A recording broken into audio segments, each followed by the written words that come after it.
মৃত্যু হ'ব এইটো তাৰ সত্য কিহৰ কাৰণে তুমি জন্ম হৈছা মৃত্যুৰ কাৰণে জন্ম হৈছা এইটো কাৰণে তুমি যে এই মাৰিম বুলি কৈছা মৰিব বুলি কৈছা এই কথাকলৈ তুমি চিন্তা নকৰিবা বোলে কিয় চিন্তা নকৰিবা ঐ যাক মই জন্ম দিওঁ তাক মই মাৰিয়ে থওঁ আগতে মৃত্যুটো মই আগতেই দি থওঁ কামটোহে সময়ত হয় সেইটো কাৰণে মৃত্যুত কাৰো হাত নাই কাৰ হাত আছে কেৱল ভগৱানৰ সেইটো কাৰণে মৃত্যুলে ভয় কৰিব নালাগে মৃত্যুক জয় কৰিবলৈ হ'লে কি কৰিব লাগিব ভকতৰ সংগ ল'ব লাগিব বৈষ্ণৱৰ সংগ ল'ব লাগিব অন্তৰ শুদ্ধ কৰিব লাগিব বৃত্তি শুদ্ধ কৰিব লাগিব স্বভাৱ আচৰণ চৰিত্ৰ নিৰ্মল কৰিব লাগিব আৰু কি কৰিব লাগিব ভগৱান কৃষ্ণৰ গীতা ভাগৱত শ্ৰৱণ কীৰ্তন কৰিব লাগিব কৃষ্ণৰ চৰিত্ৰ পৰম অমৃত বেলেগ বস্তুক অমৃত বুলি কোৱা নাই কৃষ্ণৰ চৰিত্ৰটো কিয় অমৃত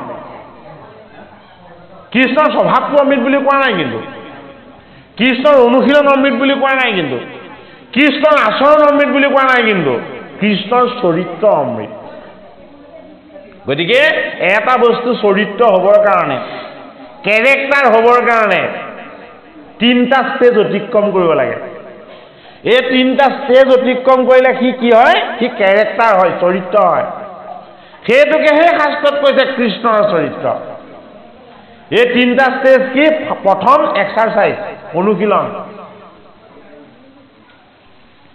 এইভাগ সত্ৰত ভাগৱত পাঠ শ্ৰৱণ কীৰ্তন হৈছে কিন্তু এনেকে আনুষ্ঠানিকভাৱে ভাগৱত হোৱা নাই ছাৰে কৈছে তিনিবাৰলৈকেতো কৰিবই লাগিব কিয়নো তিনিবাৰ কৰিব লাগিব কি কাৰণে ভাগৱত এবাৰ পাঠ কৰিলে নহয় তিনিবাৰ যে কৰিব লাগে কাৰণটোনো কি প্ৰথম কৃষ্ণৰ চৰিত্ৰ প্ৰথমবাৰ আৰম্ভ কৰিছে অনুশীলন দ্বিতীয়বাৰ কৰি দিলে এই অনুশীলনটো কি হৈ গ'ল এই অনুশীলনটো অভ্যাস হৈ গ'ল তৃতীয়বাৰ কৰি দিলে তৃতীয়বাৰ কি হ'ল অভ্যাসটো স্বভাৱ হৈ গ'ল আৰু 4 নম্বৰ বাৰ ভাগৱত আপোনাক কৰিবলৈ ক'ব নালাগে বোলে কি কৃষ্ণৰ চৰিত্ৰ য'ত এবাৰ কৃষ্ণৰ গুণ কীৰ্তনৰ উপাসনা কৰা হয় সেই ঠাইত ভকতে সদায় সেই কৰ্ম কৰিবলৈ অভ্যাসত পৰিণত কৰি ল'ব সেইটো কাৰণে এদিন ভগৱন্তৰ চৰণত ধূপ চাকি জ্বলাই হে প্ৰভু মোৰ সেৱা ভাগ ল'বা মোক যিমান পাৰা দুহাত দাঙি আশীৰ্বাদ দিবা নিদিয়ে ভগৱান সত্য ভগৱান শুদ্ধ ভগৱান সনাতন ভগৱান অন্তৰ্যামী ঈশ্বৰ আমাৰ মনত যদি কপট আছে সেইটো প্ৰথম তেওঁহে জানে আমাৰ মনত যদি বেয়া ভাৱ আছে সেইটো প্ৰথম তেওঁহে জানে আমাৰ মনত যদি বিকাৰ আছে পাপ আছে সেইটো প্ৰথম আমি নাজানো সেইটো প্ৰথম তেওঁ জানে কিয় তেওঁ জানে তেওঁ অন্তৰ্যামী ঈশ্বৰ অন্তৰ্যামী সেইটো কাৰণে ঈশ্বৰ কৃষ্ণই কি লীলা কৰিছে শিশু লীলা কৰিছে ৰাস অকণমান সময়হে কৰিছে মাত্ৰ 1 ৰাতি কিন্তু ভগৱান কৃষ্ণই শিশু লীলা 5 মাহ কৰিছে 5 মাহলৈকে শিশু লীলা কৰিছে হয়নে বাৰু এই শিশু লীলাৰ তত্ত্বটো আমি বুজিব লাগিব আমি গোটেই জীৱনটো এটা শিশুৰ নিচিনা সৰল এটা শিশুৰ নিচিনা কোমল এটা শিশুৰ নিচিনা নিৰ্মল আৰু এটা শিশুৰ নিচিনা আমি নিমৎসৰ হৈ থাকিব পাৰিব লাগিব যদি আমি শিশুৰ দৰে সৰল শিশুৰ দৰে কোমল শিশুৰ দৰে নিৰ্মল আৰু শিশুৰ দৰে নিমৎসৰ হ'ব নোৱাৰো তেতিয়াহ'লে কৃষ্ণৰ চৰিত্ৰ পৰম অমৃত এই কৃষ্ণৰ অমৃত চৰিত্ৰৰ অমৃত তত্ত্বৰ ভাগ আমি লাভ কৰিব নোৱাৰিম বয়সত বৃদ্ধ দাড়ি চুলি ধূম্ৰবৰ্ণৰ হৈ গ'ল ঋষিসকল শিশুৰ নিচিনা হৈ দেখুৱাইছে ক'ত ভাগৱতত এই জটিল ঋষিসকল সৰল হ'ল কোমল হ'ল নিৰ্মল হ'ল অন্তঃকৰণে স্বীকাৰ কৰি দিলে আমি যি কৰিছিলোঁ এয়া মায়া আছিলে মোহ আছিলে ভ্ৰম আছিলে পৰীক্ষিতে যি কৰিছে এয়া চৈতন্য কৃষ্ণৰ স্বৰূপৰ উপলব্ধি আছিলে গতিকে চৈতন্য কৃষ্ণৰ চৰিত্ৰৰ স্বৰূপৰ উপলব্ধি আমাৰ যদি হৃদয়ত নহয় তেতিয়াহ'লে কৃষ্ণৰ উপাসনা কেনেকৈ হ'ব ভাগৱত ভবদীপ্তো সচ্চিদানন্দে গতি অলৌকাকি বৰিষ্ঠম সৰ্বশস্ত্ৰাণম ত্ৰয়ী ইব ভবান্নবে। চাৰিটা বৰ্ণ জগতৰ হৰিয়ে চাৰিটা তত্ত্ব দিছে। বোলে কি এই ভা মানে পোহৰ। পৃথিৱীত এখনেই শাস্ত্ৰ আছে যিখন শাস্ত্ৰত পোহৰ দি থাকে। সেইটো কাৰণে কি বুলি কৈছে, ঐ আন্ধাৰতো খুজি প্ৰান্ত লোকান্ত নযায়। আন্ধাৰত কি হয়, সকলো অদৃশ্য হৈ যায়। ভগৱন্ত কৃষ্ণ বস্তু আন্ধাৰতো জিলিকি থাকে। কিয় আন্ধাৰত কৃষ্ণ জিলিকি থাকে? হয়, কৃষ্ণই পোহৰ দি থাকে। কৃষ্ণৰ জ্যোতি আছে। এই জ্যোতি, এই পোহৰ বোলে কি মোৰ সমান বেগৱান জগতত কোনো নাই। পদাৰ্থগত বস্তুৰ ভিতৰত আটাইতকৈ বেছি গতিবেগশীল কি পোহৰ, হয়নে? ছেকেণ্ডত এই পোহৰ সূৰ্যৰ পৰা আহি পৃথিৱীত পৰিবৰ কাৰণে 8 ছেকেণ্ডতকৈ বেছি লাগে। কিন্তু আমাৰ মনটো সূৰ্যৰ ওচৰ পাবলৈ 1 ছেকেণ্ডো নালাগে। পোহৰতকৈও বেছি গতিশীল কি আমাৰ মনটো। এই মনটোক যদি আমি ভগৱন্তক দিব নোৱাৰো, তেতিয়াহ'লে পোহৰ কি? পোহৰ কেনেকে প্ৰকাশ হয়, পোহৰে কেনেকে অজ্ঞান অবিদ্যাৰূপী অন্ধকাৰ দূৰ কৰে, এই কথাক আমি উপলব্ধি কৰিব নোৱাৰিম। গতিকে ভা মানে পোহৰ, ভা মানে ভাগৱতৰ ঈশ্বৰ। এই ভাৰূপী পোহৰে আমাক প্ৰতিপালন কৰি আছে। এই ভাৰূপী জ্যোতিয়ে আমাক চৈতন্য কৰি আছে। এই ভাৰূপী জ্যোতি আমি হৃদয়ত যদি অনুভৱ কৰিব নোৱাৰো, তেতিয়াহ'লে কি হ'ব? আমাৰ অধোগতি হ'ব, আমাৰ সদগতি নহ'ব। এইটো কাৰণে বোলে কি ঈশ্বৰৰ পোহৰটো এবাৰ চাই লোৱা, ঈশ্বৰৰ পোহৰৰ মহিমাটো এবাৰ বুজি লোৱা, ঈশ্বৰৰ পোহৰৰ সান্নিধ্য লাভ কৰিবলৈ তুমি যত্ন কৰা। বোলে কি এই জীৱটোৰ সদগতি হ'ব। গতি ঐশ্য অলৌকাকি বৰিষ্ঠম সৰ্বশাস্ত্ৰাণাম। যদি কেনেবাকে ঈশ্বৰৰ পোহৰ, ঈশ্বৰৰ চৰণ, ঈশ্বৰৰ সান্নিধ্য যদি তুমি পালা, বেলেগ পাবলৈ তোমাৰ একো বাকী নাই। বোলে কিয়? এইটোৱে হ'ল আটাইতকৈ শ্ৰেষ্ঠ পদ। যদি ভগৱন্তৰ দাস হ'ব পাৰিছা, যদি ভগৱন্তৰ সেৱক হ'ব পাৰিছা, ভগৱন্তৰ দাস আৰু ভগৱন্তৰ সেৱক হ'ব পৰাটোৱেই মনুষ্য হৈ জীৱৰ কাৰণে আটাইতকৈ শ্ৰেষ্ঠ পদ। তই ইব ভৱান্নবে। এই ভৱ অৰণ্যত আমি কি কৰিছো? আমি কক বকাইছো। আমাৰ দুখ কষ্ট পীড়া আমি এইবিলাকত পৰি কি কৰিছো? আমি বিকল হৈছো। গতিকে এই 3টা বস্তুৰ যদি আমি আশ্ৰয় পালো, ভৱ সমুদ্ৰৰ পৰা ঈশ্বৰে আমাক কি কৰিব? ঈশ্বৰে আমাক উদ্ধাৰ কৰিব। এইটো কাৰণে শৌনকাদি সহস্ৰ ঋষিয়ে তেওঁলোকৰ গুৰু ভগৱান সূতক কৈছে, হে সূত ভগৱান, আমাক অমৃতময় কৃষ্ণৰ চৰিত্ৰ কোৱাবলে কি আমি কৃষ্ণ অমৃত পান কৰোঁ। এতিয়া কৃষ্ণৰ অমৃত কেনেকে পান হ'ব? যদি কৃষ্ণৰ গুণ যশ আৰু লীলা আমাৰ কৰ্ণৰ ৰন্ধেৰে আমাৰ হৃদয়ত প্ৰৱেশ হয়। হে ৰাম,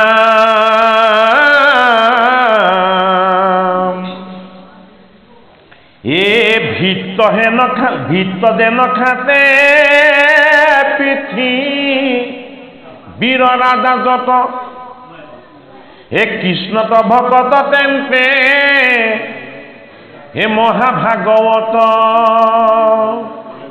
হে হৰিস্মৰি কৰিলা যিমতে তনু ত্যাগ, কহিও তাহান জন্ম হে সুত মহাভাগ। এতিয়া ঋষিসকলে কাৰ কথা শুনিব বিচাৰিছে? যে যিজনৰ 7 দিনতে মুখ্য লাভ হ'ল, যিজনে 7 দিনতে ভগৱন্ত কৃষ্ণৰ চৰণ পাই গ'ল, আমি সেইজনৰ কথা শুনিব বিচাৰোঁ। গতিকে আমি প্ৰথমতে ভক্তি পথত আগবাঢ়োতে প্ৰথম কৃষ্ণৰ কথা শ্ৰৱণ কৰাৰ প্ৰয়োজন নাই। প্ৰথম কাৰ কথা শ্ৰৱণ কৰিব লাগিব? বৈষ্ণৱৰ কথা শ্ৰৱণ কৰিব লাগিব। যদি বৈষ্ণৱৰ কথা শ্ৰৱণ কৰোঁ, বৈষ্ণৱজন কেনেকৈ শুদ্ধ হৈছে, পবিত্ৰ হৈছে, ঈশ্বৰ তত্ত্বৰ ভাগ তেওঁ কেনেকৈ লাভ কৰিছে, এইখিনি যদি জানো তেতিয়াহ'লে আমি সেই পথটোৰ সন্ধান পাম। এতিয়া ঋষি সমাজ কি হ'ব বিচাৰিছে? ব্ৰাহ্মণৰ পৰিৱৰ্তে বৈষ্ণৱ হ'ব বিচাৰিছে। ব্ৰাহ্মণ আৰু বৈষ্ণৱৰ মাজত পাৰ্থক্য আছে। আৰু ব্ৰাহ্মণ কি? ব্ৰাহ্মণ বেদৰ এটা ৰহস্য তত্ত্ব। বৈষ্ণৱ কি? বৈষ্ণৱ নিজে ৰহস্যময়। সেইটো কাৰণে ভগৱন্ত বিষ্ণুক যি একান্ত চিত্তে ভজে আৰু উপাসনা কৰে সেইজন বৈষ্ণৱ। ব্ৰাহ্মণে কি কৰে? ব্ৰাহ্মণে ব্ৰহ্মময় কৰ্মবিলাক কৰে। ব্ৰহ্মময় কৰ্মবিলাকত বন্ধন থাকিব পাৰে। কৰ্মত বন্ধন থাকেই। আৰু কৰ্মৰ পৰা কি উৎপত্তি হয়? কৰ্মৰ পৰা কেতিয়াবা পাপ উৎপত্তি হয়। সেইটো কাৰণে এই শাস্ত্ৰফালক কি বুলি কোৱা হৈছে? মহন্ত পুৰাণ বুলি কোৱা হৈছে। ভাগৱত শাস্ত্ৰত মহন্ত পুৰাণ বুলি কোৱা হৈছে। পুৰাণ সূৰ্য বুলি কোৱা হৈছে। ভাগৱত শাস্ত্ৰ আৰু ভগৱান কৃষ্ণৰ মাজত কোনো পাৰ্থক্য নাই। কিয় পাৰ্থক্য নাই? একাদশ স্কন্ধত উদ্ধৱ মহন্তক ভগৱন্ত কৃষ্ণই বৈকুণ্ঠ পায়নৰ আগে আগে এই ভাগৱতত তেওঁ প্ৰৱেশত দেখাইছে যে মই মোক নাপাম বুলি তুমি কান্দিব নালাগে। বোলে কিয়? মই এতিয়া ভাগৱতত থাকিম। মোৰ এই ভাগৱত কথা য'ত শ্ৰৱণ কীৰ্তন হ'ব, হে উদ্ধৱ, তোমাৰ দৰে ভকতৰ সংগত মই স্বয়ং ঈশ্বৰ ভগৱানক মোৰ ভকতে সদায় লাভ কৰিব। সেইটো কাৰণে আমাৰ ভকত বৈষ্ণৱে কিন্তু ভগৱানলৈ ইমান ভয় নকৰে। ভাগৱত শাস্ত্ৰ ভাগলৈ যিমান ভয় কৰে, হয়নে নহয় আৰু? কাৰণ জুইৰ লগত খেলা কৰিবলৈ কোনেও ইচ্ছা নকৰে। সেইটো কাৰণেই এই ভাগৱতক আমি ভগৱান কৃষ্ণৰ নিৰ্গুণ বাংময় মূৰ্তি বুলি আমি উপাসনা কৰোঁ। এই বাংময় মূৰ্তিৰ ভগৱন্তৰ কথা আমাৰ কৰ্ণৰ ৰন্ধেৰে আমাৰ হৃদয়ত যেতিয়া প্ৰৱেশ হ'ব, আমাৰ হৃদয়ৰ যিবিলাক মলি আছিলে, যিবিলাক পাপ আছিলে, যিবিলাক বিকাৰ আছিলে, সমস্তবিলাক শৰৎকালত যিদৰে জলবিলাক স্বভাৱত নিৰ্মল হৈ যায়, ঠিক সেইদৰে ভগৱান কৃষ্ণৰ কথা শ্ৰৱণ কীৰ্তন কৰিলে আমাৰ হৃদয় নিৰ্মল হৈ যাব। এতিয়া সেইটো কাৰণে প্ৰথমতে কৃষ্ণৰ কথা শুনিব বিচৰা নাই কোনে? ঋষিসকলে প্ৰথম বৈষ্ণৱৰ কথা শুনিব বিচাৰিছে। কিয় বৈষ্ণৱৰ কথা শুনিব বিচাৰিছে? ঈশ্বৰ এজন, বৈষ্ণৱ 12 জন। ঈশ্বৰ এজন, ভকত 6 জন, হয়নে? 6 জন ভকত আৰু 12 জন বৈষ্ণৱ। এইকেইজনক কোনে উপাসনা কৰে? সেইটো কাৰণে কোনো মনুষ্য ঈশ্বৰ হ'ব নোৱাৰে। ঈশ্বৰ এজনেই। এজন ঈশ্বৰে 18টা তত্ত্বক উপাসনা কৰে আৰু আমি ভকতে কেৱল এটা তত্ত্বক উপাসনা কৰোঁ। আমি বৈষ্ণৱে কেৱল এটা তত্ত্বক উপাসনা কৰোঁ। জগতৰ হৰি দৈৱকী নন্দন কৃষ্ণই কেইটা তত্ত্বক উপাসনা কৰে? 18টা তত্ত্বক উপাসনা কৰে। এই 12 জন বৈষ্ণৱ আৰু 6 জন ভকত এই তত্ত্বক উপাসনা কৰে কোনে? দৈৱকী নন্দন কৃষ্ণই। সেইটো কাৰণে বৈষ্ণৱক নিন্দা যদি কেনেবাকে কৰে তাতকে ডাঙৰ পাপ নাই। ভকতক নিন্দা যদি কেনেবাকে কোনোবাই কৰে তাতকে ডাঙৰ পাপ নাই। ভকতৰ ওচৰত যদি দুখ লাগিছে, এই দুখ ভগৱানেও খণ্ডন কৰি নিদিয়ে। সেইটো কাৰণে ভাগৱত শাস্ত্ৰ শ্ৰৱণ কীৰ্তন কৰি ঈশ্বৰৰ আনন্দময় চৰণৰ আশীৰ্বাদ যদি আমি লাভ কৰিব বিচাৰোঁ, আমি চিনি পাব লাগিব ভকতক, আমি চিনি পাব লাগিব বৈষ্ণৱক। এই ভকত বৈষ্ণৱক যদি আমি পৰিচয় হৈ নলওঁ তেতিয়াহ'লে আমাৰ ঈশ্বৰ পৰিচয় লাভ কেতিয়াও নহ'ব। সেইটো কাৰণে নৈমিষ ক্ষেত্ৰত 28 সহস্ৰ ঋষিয়ে প্ৰথম বৈষ্ণৱৰ লগত পৰিচয় হৈ ল'ব বিচাৰিছে। বৈষ্ণৱ কোন? বৈষ্ণৱ হ'ল পৰীক্ষিত, বিষ্ণুৰাজ।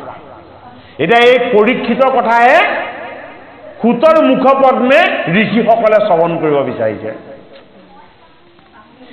এ বিষ্ণু বৈষ্ণৱৰ কিঞ্চি তেকোনা হি ভেদ এ দুইৰো কথা কৰে পাত কৰক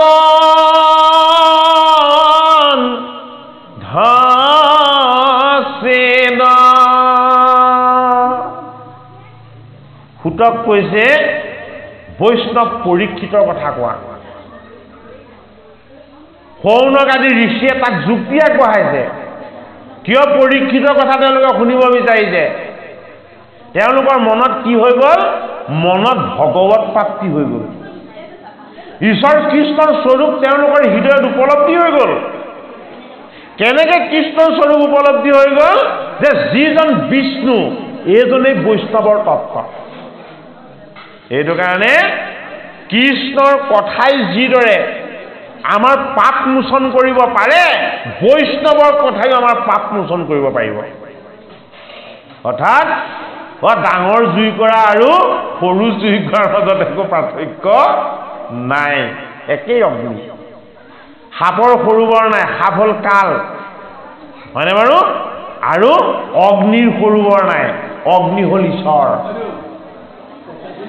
এতেকে শুনিব আমি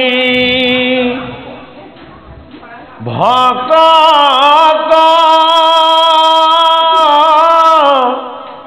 চৰিত্ৰ ও এহি সে তাৰিবে পাৰে দুৰ্ঘুৰ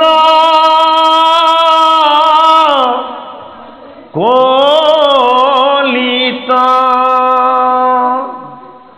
এ দেৱৰ দুৰ্লভ শোক মুনি মহাভাগ ও কিমতে পাইলন্ত পৰি এখিতে টাংকলা। বৰ ডাঙৰ কথা কৈছে। ঋষি সমাজে বিচাৰি ফুৰিছিলে কাক? সুকমুনিক। 28 সহস্ৰ ঋষিয়ে সুকমুনিক বিচাৰি ফুৰিছে। সুকমুনিক পৰীক্ষিতৰ গুৰু ভগৱানক কিয় বিচাৰি ফুৰিছে? যে পৰীক্ষিতৰ গুৰু ভগৱান সুকক পোৱাটো ভগৱানক পাব পাৰিলেও তেওঁক নাপায়। দেৱৰো দুৰ্লভ বুলি কৈছে। দেৱৰ মানে কি?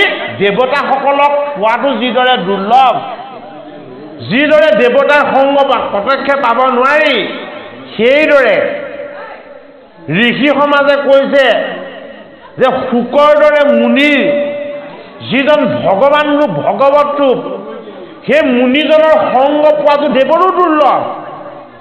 এই দেৱৰো দুৰ্লভ সেই গুৰু ভগৱান শুককনো কেনেকে পাণ্ডৱৰ নাতি পৰীক্ষিতে পালে? এইটোৱে প্ৰশ্ন। এই বৈকুণ্ঠৰ শাস্ত্ৰ যিটো বেদান্তৰ তত্ত্ব, এই 7 দিনে কৈলে যিটো হে মহাভাগৱত ও কিহেতু ৰাজা কয় আখি হে দংশিলে তথ্যকে হে পাইলা গতি ভাগৱত হে শ্ৰৱণ মাত্ৰকে হে বৈষ্ণৱৰ বৃত্তান্ত শুনিবে ইচ্ছাই আছে হে কহিও কহুতয়ান হে কথা শুনো পাছে। পাইলা গতি ভাগৱত, ভাগৱত গতিটো কেনেকুৱা? ভাগৱত গতি মানে ভক্তিৰ পথ। ভাগৱতৰ এটা নাম কি? কামধেনু। ভাগৱতৰ এটা নাম কি? পুৰাণ সূৰ্য। ভাগৱতৰ এটা নাম কি? কল্পতৰু। মানে সেইটো কাৰণে ভাগৱত গতি মানে ভক্তিৰ পথ। কি ভক্তি? ৰহস্য ভক্তি।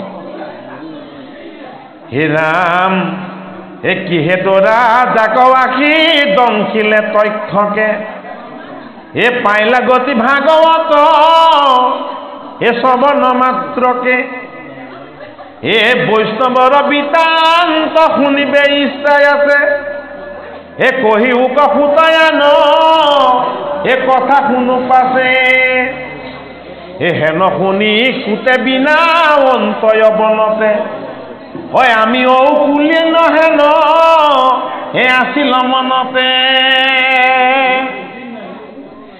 তোমাখাৰ প্ৰশ্নে ভৰিলো আজি কি পবিত্ৰ শুনা দেনা অজানো কহো কৃষ্ণৰ চৰিত্ৰ শাবকে কথা কোনে কহিবে স্বৰূপ যেন পক্ষী মূৰয় পা খাৰ অনুৰূপে সেইমতে যত মানুহ লয়ে মূৰমতি বনাইব কৃষ্ণৰ লীলা তোমাক সম্প্ৰতি কাম্য কথা কথনে মলি নহুৱে বাণী তাক শুদ্ধ কৰো কৃষ্ণ কথা কব খানি কৃষ্ণৰ চৰিত্ৰ মূৰ মহালাভ আছে কৃষ্ণৰ কীৰ্তনে জাতি অজাতি নবাচা আছে জুয়ে কেঁচা পকা একো নাবাচে যদি দপ দপকে জুই জ্বলি গ'ল তাত কেঁচা দিলেও ভস্ম হৈ যাব হয়নে বাৰু শুকানটোতো তাত জ্বলিবই কৃষ্ণৰ কথা সেই অগ্নিৰ দৰে কৃষ্ণৰ অমৃতময় চৰিত্ৰ সেই অগ্নিৰ দৰে বোলে কি কৃষ্ণৰ কথা যদি কেনেবাকৈ হৃদয়ত প্ৰৱেশ হৈ যায় পাপবিলাক শুকান বনৰ দৰে ভস্ম হৈ যায় কৃষ্ণ হ'ল অগ্নি পাপ হ'ল কি পাপ হ'ল শুকান বন এইটো কাৰণে ৰাম কৃষ্ণৰ চৰিত্ৰ অমৃত বা কথা আমাৰ যদি কেনেবাকৈ কৰ্ণৰ ৰন্ধেৰে আমাৰ হৃদয়ত যদি কেনেবাকৈ প্ৰৱেশ হয় তেতিয়াহ'লে আমাৰ হৃদয় কি হ'ব নিৰ্মল হ'ব ভাগৱতে এই সিদ্ধান্ত আমাক দিছে যে গ্ৰাম্য কথা কথনে মলিন হোৱা মানে গ্ৰাম্য কথা মানে কি গ্ৰাম্য কথা মানে যিখিনি সংসাৰ বিষয়ক কথা যিখিনি কথা আমাৰ ঈশ্বৰমুখী নহয় যিখিনি কথা বিষয়মুখী এই বিষয়মুখী কথাবিলাকক কি বুলি কোৱা হয় গ্ৰাম্য কথা বুলি কোৱা হয় যিখিনি কথা ঈশ্বৰমুখী সেইখিনি কথাক কি বুলি কোৱা হয় সেইখিনি কথা কৃষ্ণ কথা বুলি কোৱা হয় সেইখিনি কথাক ভাগৱত কথা বুলি কোৱা হয় সেইটো কাৰণে খুদ নিজে উগলি তেওঁ কৈছে মই উকুলিন যদিও শুদ্ধ হ'লো বোলে কিয় তোমালোকে মোক কৃষ্ণ বিষয়ক প্ৰশ্ন সুধিলা কৃষ্ণ বিষয়ক প্ৰশ্ন মই শ্ৰৱণ কৰাৰ লগে লগে মই শুদ্ধ আৰু পবিত্ৰ হৈ গ'লো বোলে কিয় বোলে কৃষ্ণ কথা শুনাৰ লগে লগে মন পবিত্ৰ হয় ভাগৱতে আমাক এইটো সিদ্ধান্ত দিছে হে ৰাম কৃষ্ণ চৰিত্ৰত মোৰ মহালাভ আছে কৃষ্ণৰ কীৰ্তনে জাতি সেই অজাতি নবাচে কৃষ্ণৰ চৰিত্ৰত মহালাভ লাভ কেই প্ৰকাৰ লাভ দুই প্ৰকাৰ এটা হ'ল ক্ষুদ্ৰ লাভ আৰু এটা কি এটা হ'ল মহালাভ ক্ষুদ্ৰ লাভটো ক্ষুদ্ৰ সুখৰ কাৰণে মহালাভটো ঈশ্বৰৰ সুখৰ কাৰণে এইটো কাৰণে মহালাভটো ভকত বৈষ্ণৱৰ সংগ ল'লেহে হ'ব যেতিয়ালৈকে আমি সৎসংগ নলম তেতিয়ালৈকে আমাৰ জীৱনৰ মহালাভ স্বৰূপ ঈশ্বৰ তত্ত্বৰ স্পৰ্শ বা সান্নিধ্য নহ'ব বৈকুণ্ঠৰ শাস্ত্ৰইতো মহাভাগৱত যেন মতে পৃথিৱীত ভৈলন্ত বেকত যিমতে কৰিলা শাস্ত্ৰ ব্যাস সৰ্বজানে প্ৰথমে হৰিক স্মৰি শুনা সাৱধানে এতিয়া আমাক কথাখিনি কিন্তু সাৱধান হৈ শুনিবলৈ কৈছে ভাগৱত কথা আমি যেতিয়া পান কৰিম, শ্ৰৱণ কৰিম, যদি আমি সাৱধান হৈ নলওঁ তেতিয়াহ'লে আমাৰ পাপ হ'ব।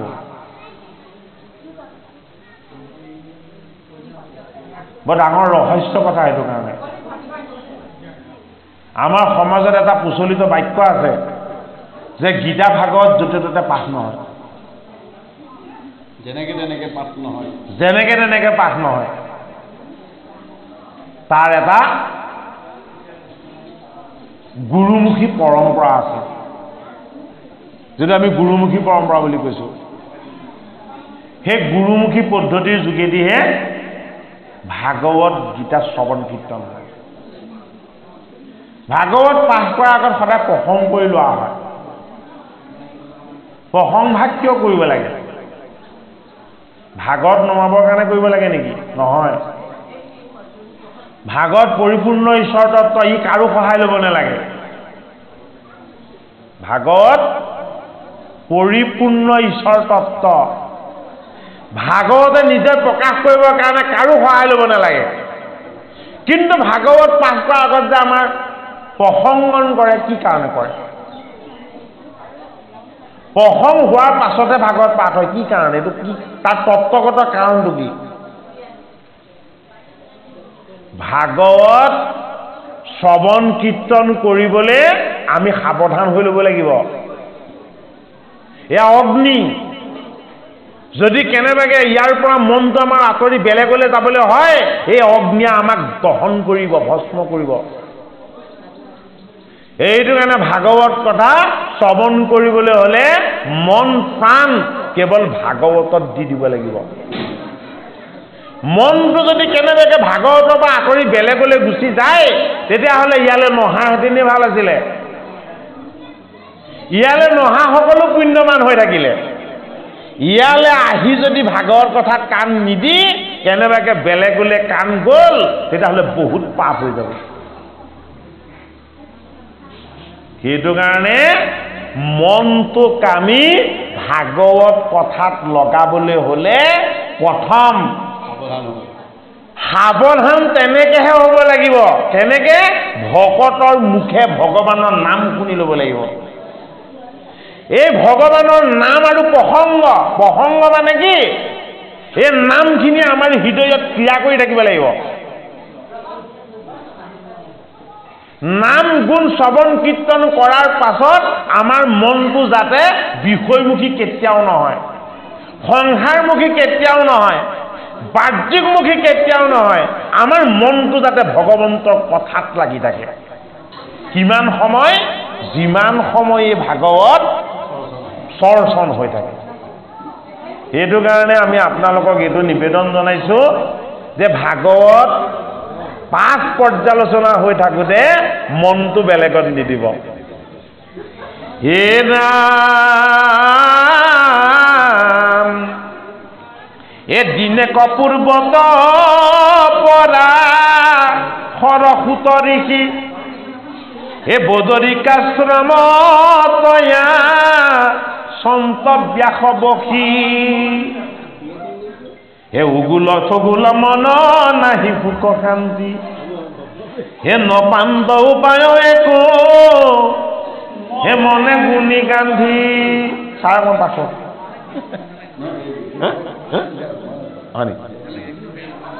হে ব্ৰহ্ম জ্ঞান চিন্তন্ত মনত নাহি সুখ, হে নজানন্ত কৃষকম হে নত মিলে দুখ, হে অধুমুখে আছে বসি হুঁয়ানি খবৰ, অ সেই বেলা তৈতে আহি হে মিলিলে মাৰণ, এ হাতে দিব্য বিনা যন্ত্ৰ, হে মুখে ৰাম নাম, এ হৃদয়ত কৃষ্ণ মূৰ্তি, হে স্ফূৰ্তি অবিশ্ৰাম, হে প্ৰেমে দ্ৰৱে চিত্তয়াতি ৰোমাঞ্চ শৰীৰ, ও ধাৰায় শ্ৰবন্তে আছে হে নয়নৰ নীল, হে তুলন্ত যন্ত মহা হৰিৰ চৰিত্ৰ, হে নাৰদক দেখি ব্যাস হে ঋষি সচকিত হে আছে বেথে উঠিয়া ধৰিয়া কৃতাঞ্জলি হে পৰম গৌৰৱে ঋষি হে কৰিয়া সেৱলী ভাগৱতৰ আৰম্ভণিতে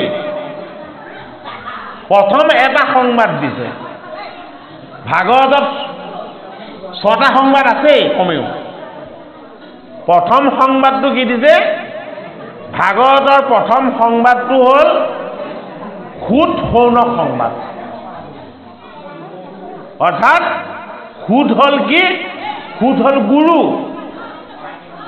সৌনক হ'ল কি সৌনক হ'ল শিষ্য ভাগৱতৰ প্ৰথম সংবাদৰ তত্ত্বটো কি গুৰু আৰু শিষ্যৰ আলাপ এই গুৰু আৰু শিষ্যৰ আলাপ কেনেকে হয় তুমি বিচাৰি থাকিলেও নহ'ব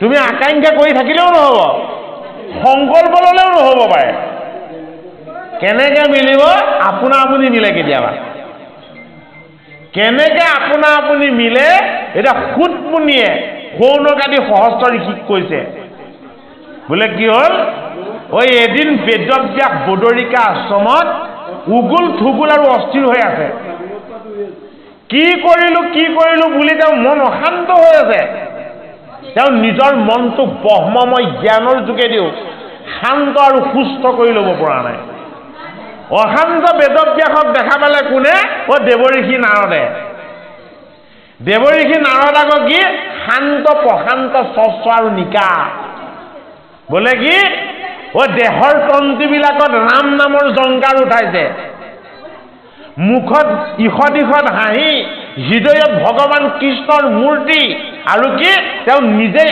আনন্দময় হৈ নৃত্য কৰি কৰি ভগৱান কৃষ্ণৰ গুণ কীৰ্তনেৰে সৈতে বদৰিকা আশ্ৰমত বেদব্যাসৰ সন্মুখত প্ৰত্যক্ষ হৈ দিলে বেদব্যাসে কাৰ সংগ পালে এজন বৈষ্ণৱ কোন দেৱঋষি নাৰদ এই বৈষ্ণৱজনক দৰ্শন কৰাৰ লগে লগেই বেদব্যাসৰ উগুল থুগুল মন এই বৈষ্ণৱজনৰ চৰণৰ ফালে ধাৱমান হ'ল কি কৰিলে যে এজনটো দেৱঋষি এজনটো সাক্ষাৎ ঈশ্বৰ স্বৰূপ মোৰ কাৰণে মোৰ মন উগুল থুগুল আৰু এওঁ ইমান আনন্দময় এওঁ হৃদয়ৰ তন্তিত ভগৱন্তৰ গুণ কীৰ্তনৰ জংকাৰ তুলি আনন্দময় হৈ কেৱল আনন্দত ৰমণ হৈছে আৰু ঈশ্বৰৰ আনন্দত তেওঁ এনেদৰে ব্যাকুল হৈছে যে ভক্তিৰ প্ৰেমৰ যি দুধাৰী চকু পানী নাৰদৰ চকুৱেদি ববলৈ ধৰিছে এটা বেদব্যাসে এটা কথাই চিন্তা কৰিছে মই কিয় ইমান আনন্দিত হ'ব পৰা নাই মোৰ মাজত কি কমি আছে মোৰ মাজত যিখিনি কমি আছে এইজনৰ পৰা মই আজি কি কৰিব লাগিব উলিয়াব লাগিব এওঁ ইমান আনন্দিত মই কিয় ইমান আনন্দিত হ'ব পৰা নাই তেতিয়া হে ৰাম হে তুলন্ত জন্তত মহাহৰিৰ চৰিত্ৰ ও নাৰদক দেখি ব্যাস হে ঋষি সচকিত হে আঠে বেঠে উঠিয়া ধৰিয়া কৃতাঞ্জলি হে পৰম গৌৰৱে ঋষি হে কৰিয়া সেৱনী পৰম গৌৰৱেৰে যে তুমি বৈষ্ণৱ তুমি দেৱঋষি গতিকে মই তোমাৰ চৰণ সেৱাৰ যে এটা সুযোগ পাইছো এই সুযোগটো মই আজি লওঁ যে আমি এতিয়া কি বুজিব লাগিব যে ছাৰে 5 ভাগ কৰিবৰ কাৰণে নিমন্ত্ৰণ দিছে কিন্তু আমি মনতে ভাবিব লাগিব কি বুলি ভাবিব লাগিব যে আমি ভকতৰ চৰণত বৈষ্ণৱৰ চৰণত এভাগ সেৱা ধৰিবৰ কাৰণে ভগৱন্তই আমাক আশীৰ্বাদ দিছে যদিহে আমি কোনোবাজন ভকতক যদি নিমন্ত্ৰণ কৰোঁতে নিমন্ত্ৰিত ভকতজনে যদি ভাবি নলয় যে আচলতে সেৱকে মোক এটা ভাল সুযোগ দিব বিচাৰিছে কি সুযোগ দিব বিচাৰিছে যে ভগৱান কৃষ্ণৰ অমৃত চৰিত্ৰৰ অমৃত কথাৰ স্পৰ্শ মোক দিব বিচাৰিছে এই স্পৰ্শ যদি কেনেবাকৈ মই অকণমান লাভ কৰিব পাৰোঁ তেতিয়াহ'লে মোৰ জীৱন কি হ'ব মোৰ জীৱন ধন্য হ'ব সেইটো কাৰণে দাসৰো দাস প্ৰাণ দাস ভৈলো আমি কি হ'ব লাগিব দাস হৈ সেৱা কৰে কোনে বৈষ্ণৱে আমি বৈষ্ণৱৰ সেৱা কৰিব লাগিব গতিকে আমি কি আমি প্ৰাণ দাস অৰ্থাৎ বৈষ্ণৱৰ চৰণ সেৱাৰ যোগেদিহে আমি ভগৱন্ত বিষ্ণুৰ চৰণৰ আশীৰ্বাদৰ ভাগ লাভ কৰিব পাৰিম সেইটো কাৰণে আমি নেদেখা ঈশ্বৰজনক ভগৱান বুলি আমি মনত ভবাতকৈ গুণীজন মানিজন সাধুজন সন্তজন হয়নে সেইজনক ঈশ্বৰ জ্ঞান কৰিবলৈ শিকাটোহে আচল ৰহস্য ভগৱতী বেদব্যাসে হৃদয়ত ভগৱন্ত কৃষ্ণৰ ব্ৰহ্মময় জ্ঞানৰ দ্বাৰা ঈশ্বৰ কৃষ্ণক দৰ্শন কৰে কিন্তু এবাৰ কাক দৰ্শন পালে এবাৰ দেৱঋষি নাৰদক দৰ্শন পালে নাৰদক দৰ্শন পোৱাৰ লগে লগে তেওঁ সচকিত হৈ গ'ল সাক্ষাৎ ভগৱান আহি গৈছে মোৰ ওচৰলৈ বোলে মই এতিয়া কি কৰোঁ এওঁ চৰণৰ অকণমান আশীৰ্বাদ লাভ কৰোঁ বা আশীৰ্বাদ ল'ব বিচাৰোঁ গতিকে আমাৰ মনত ভগৱানৰ আশীৰ্বাদ অকণমান লোৱাৰ যিটো আকাংক্ষা এই আকাংক্ষাটো আমাৰ থাকিব লাগিব যদি আমি ভগৱানৰ আশীৰ্বাদ অকণমান লোৱাৰ আকাংক্ষা যদি আমাৰ মনত নাথাকে তেতিয়াহ'লে আমি নেপাম হে ৰাম হে দিলন্ত এখন আনি বসিবাৰতৰে হে পাদ্য অৰ্ঘ গন্ধে ধূপে হে পুজিলা সাদৰে এইবিলাক তত্ত্বৰ ৰূপত দিছে পাদ্য অৰ্ঘে গন্ধে ধূপে পুজিলা সাদৰে পাদ্য মানে কি জল চৰণত দিয়া জল চৰণ ধোৱা জল অৰ্ঘ মানে কি অৰ্ঘ মানে মুখ আৰু হাত ধোৱা পানী পাদ্য অৰ্ঘ আৰু কি গন্ধে ধূপে গন্ধটো কি গন্ধটো পদুম পদুম গুণাইছে পদ্মময় ধূপটো কি বিকাৰবিলাক আঁতৰ কৰি দিব পৰা সুগন্ধি গতিকে এই চাৰিটা তত্ত্ব কি গুৰু দেৱ নাম আৰু ভকত পাদ্য অৰ্ঘে গন্ধে ধূপে মানে গুৰুৰ চৰণ সেইটো কাৰণে কি পাদ্য হয়নে অৰ্ঘটো কি ভগৱানৰ নাম সদায় মুখেৰে বাহিৰ হয় সেইটো কাৰণে মুখ ধোৱা পানী বুলি কৈছে অৰ্ঘ মুখপদ্মত যাৰ নাম আছে হৃদয়ত তাৰ ঈশ্বৰ আছে গতিকে আমি কিহেৰে হাত ভৰি ধুব লাগিব আমি হাত ভৰি পানীৰে ধুব লাগিব কিন্তু আমি হৃদয়খন ধুব লাগিব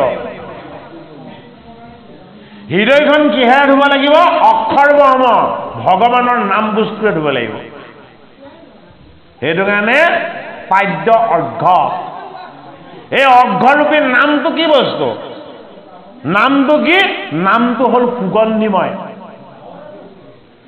নামৰ গন্ধটো কি পদ্মময় নামৰ গন্ধটো পদ্মময় পদুম ফুল গুণাই আৰু এই পদুম ফুলৰ সুগন্ধিটো সদায় যাৰ অনুভৱ হৈ থাকে সেইটোক ধূপ বুলি কৈছে আমাৰ ধূপ জ্বলাই সেইটো কাৰণে হয়নে বাৰু এই সিনথেটিক বস্তু দি পেলাই যে বনাই এই ধূপবিলাক যে জ্বলাই একো লাভ নাই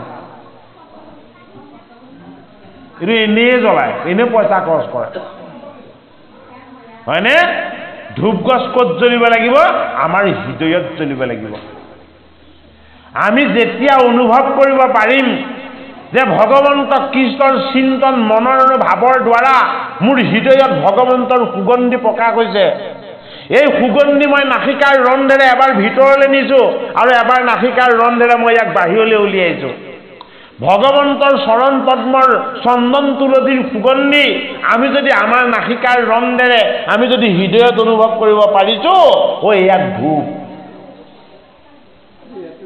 যেতিয়ালৈকে নামৰ স্পৰ্শ নাপাব ভকত বৈষ্ণৱৰ স্পৰ্শ নাপাব তেতিয়ালৈকে ধূপৰ সুগন্ধিৰ কোনো মূল্য নাই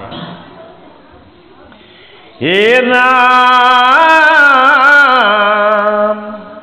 এ পণিপাতে পুছিলা কুশলয় আগমন এ নাৰদে পুছিলা পাছে এ ব্যাসত বচন এ হাকিয়া বোল অন্তৰিষি কহিও বিতান্ত ও কিবা হেতু নাহিকে তো মাৰ চিত্ত শান্ত হে মহা উচ্চ পিছকে ন থিৰনুহিচিত মহন্তৰ মোহইতো কিনো বিপৰীত চাৰিও বেদৰ কৰিলা হাহাকা বেদ যাৰ যেন জাতি ধৰ্ম হে দিলা পৰিচ্ছেদ হে কৰিলা হা ভাৰত পুৰাণয় স্তাদক জগতত ব্যাপিলত মাৰ মহাজ হে ব্ৰহ্মকক সাক্ষাৎ কৰি কৰা সমাধিত তথাপি তোমাৰ কেনে হে অসন্তুষ্ট চিত কহিও কৰি সিমুত ইহাৰ কাৰণ হে শুনি প্ৰণিপাতে ব্যাসে হে বুলিলা বচন দেৱঋষি নাৰদে এটা প্ৰশ্ন সুধিছিল কাক এটা প্ৰশ্ন সুধিছিল ৰত্নাকৰক তেতা যুগত ৰত্নাকৰ নামৰ দস্যুজনক দেৱঋষি নাৰদে এটা প্ৰশ্ন সুধিছিল আৰু সেই প্ৰশ্নটোৰ উত্তৰ দিবৰ কাৰণে ৰত্নাকৰ কি হ'ব লগা হ'ল বাল্মীকি হ'ব লগা হ'ল গতিকে আমাৰ প্ৰশ্নৰ মূল্য কম আমাৰ প্ৰশ্ন সদায় সংসাৰখন যোগ হৈ থাকে হয়নে নহয় বাৰু কিন্তু বৈষ্ণৱজনৰ ভকতজনৰ সন্তজনৰ প্ৰশ্নত সদায় ঈশ্বৰ যোগ হৈ থাকে সেইটো কাৰণে ৰত্নাকৰক এটা প্ৰশ্ন সুধিছিলে এই প্ৰশ্নৰ উত্তৰ দিবলৈ গৈ ৰত্নাকৰ বাল্মীকি হ'ব লগা হ'ল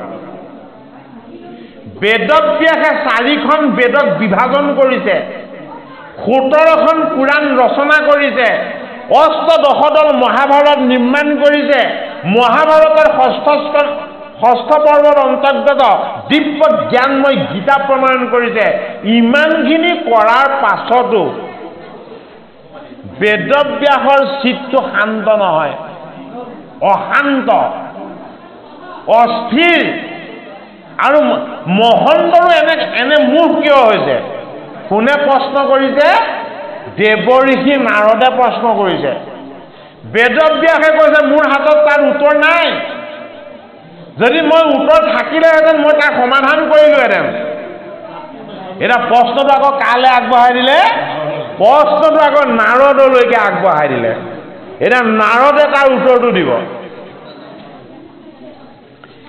হে ৰাম হে কহিও কৰি কি মুত ইহাৰ কাৰণ হে শুনি প্ৰণিপাতে ব্যাসে হে বুলিলা বচন হে হওঁ যদি আমি বেদ শাস্ত্ৰত পাৰ্গত হে কৰুণিতে ঈশ্বৰৰ হে পনা কৰ্মযত মহাজ্ঞান পূৰ্ণ আমি জগত প্ৰখ্যাত হে সুন্ত সমাধিতে ব্ৰহ্ম হে আপুনি সাক্ষাৎ হে হাতে দি হে তথাপিনো গুছে মোৰ মনে অসন্তোষ হে নপাওঁ বিমৰিষি কিবা হে কৰি আছো দুখ হে আপুনি অগাধ বুদ্ধি অংশয় অৱতাৰ হে পুচুহো তোমাত কয়ো হে কাৰণ ইহাৰ হে নাৰদ বদতি শুনা মহামুনি ব্যাস হে তুমি সে কৰিলা সবে হে জগতকে না